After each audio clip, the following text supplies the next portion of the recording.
Magandang umaga, ako po sa Edemasi Orogo at nandito po tayo sa Dasmariñas, Cavite at ito po ang aking selfie balita.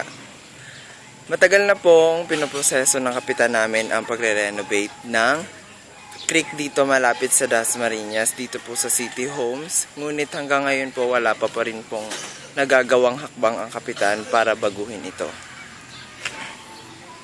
Kung makikita nyo po, ang creek po ay walang bakod at talaga namang napakadelikado sa mga batang naglalaro dito.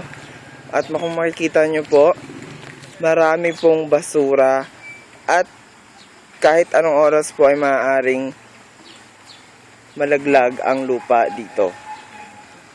Kaya napakapanganib sa mga batang naglalaro dito.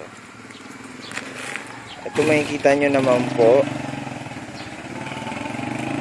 bitak-bitak na ang mga daanan.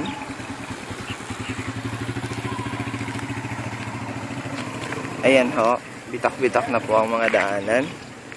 Kaya naman po marami pong ina sa amin dito sa lugar na natatakot hayaan ang kanilang mga anak na maglaro dito, lalo na ng bike, dahil kung walang preno ay maaari sila talagang dumiretso sa creek.